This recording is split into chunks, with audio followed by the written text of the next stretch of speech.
He's like 50 years old. I mean, it's amazing. His understanding of where the punches are coming. Look at that counter.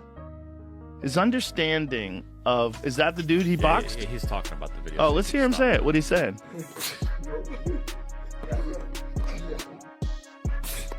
Oh my God, I didn't even see that. That was a big body shot.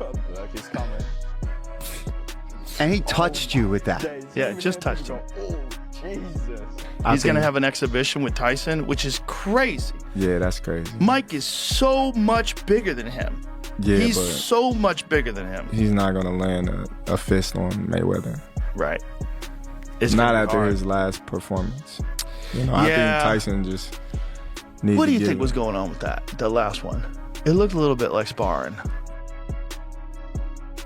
Floyd Mayweather endures an intense 6-round sparring session with a heavyweight boxer as he sharpens his skills ahead of facing. Jesus.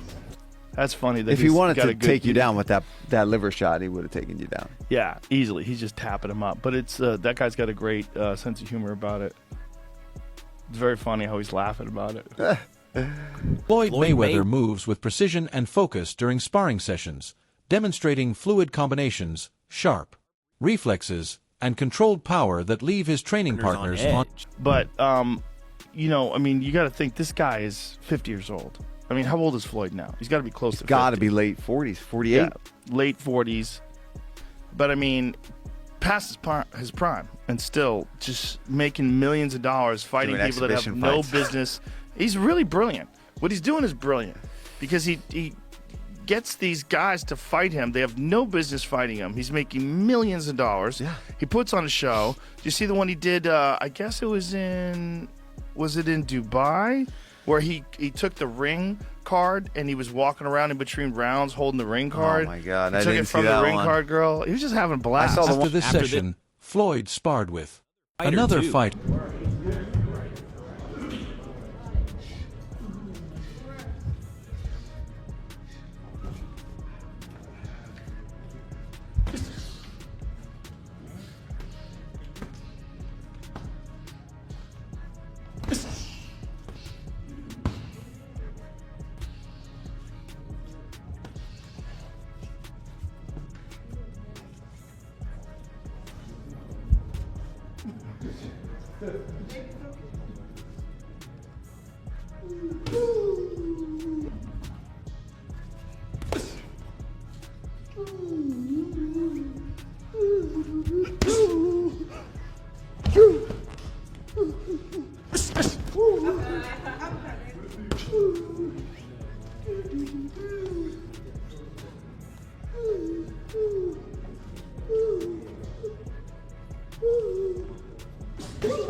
Even at 49, Floyd's speed, timing, and ring awareness remain astonishingly sharp.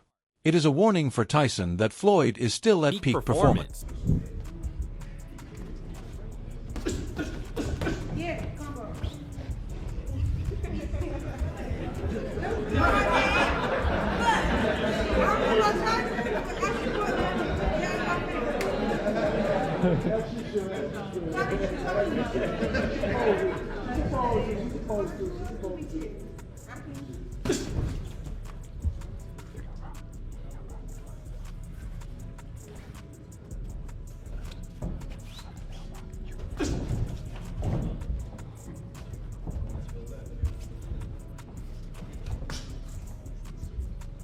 In camp, Floyd stays relentless, striking pads with accuracy, leaving no margin for error, emphasizing discipline, technique, and intensity in every motion. Detail.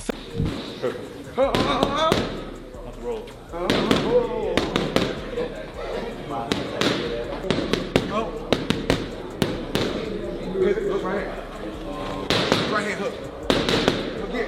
Hook right hand.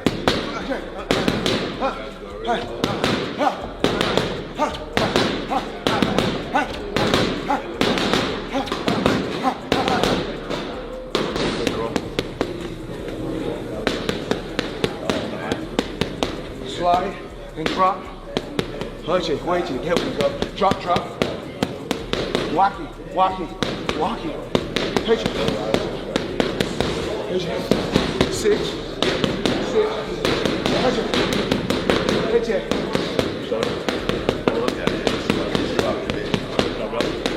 Watch it, watch it. I step back like I have my distance. Joe Rogan remarks on Floyd's smaller frame compared to Mike's.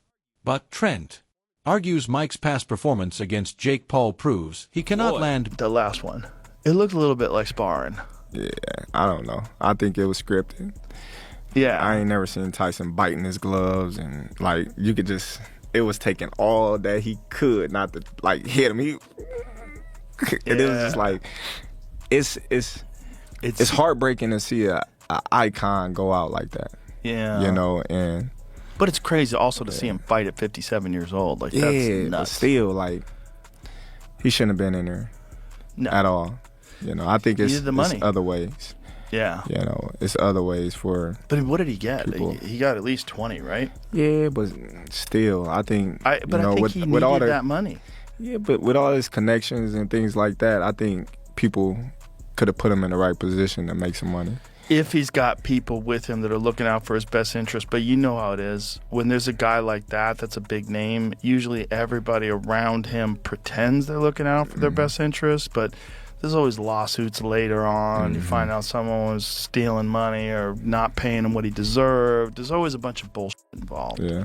Wade Clemens offers a detailed analysis of the Jake Paul versus Mike Tyson fight, highlighting how telling that bout was regarding Mike's current physical condition and overall readiness. Even when Jake approached the fight cautiously and held back, Mike struggled to maintain his usual dominance, showing clear signs of fatigue, slower reflexes, and diminished punching power. Still strong as an ox, but how much can you really expect him to do anything versus Floyd? Couldn't really land on, he landed like 1 or 2 punches on Jake, but couldn't really do much with him. What's he going to try to do with Floyd Mayweather? Floyd's going to make him look silly in this exhibition, and it's going to look worse than what we saw with Jake because of, how small Floyd is. But Terrence Crawford said something interesting there as well. He said, I've never seen Mike Tyson bite his gloves like that. And I think Terrence Crawford is a pretty big historian of the sport. And I'm not saying he should know everything about it. I certainly don't. But Mike Tyson has indeed bit his gloves. And this is what Terrence is talking about. This was the narrative around the fight was that Mike Tyson was biting his gloves so that he wouldn't punch Jake in the face because that... Clemens points out that these weaknesses serve as a warning to anyone considering stepping into the ring with him at this stage of his career.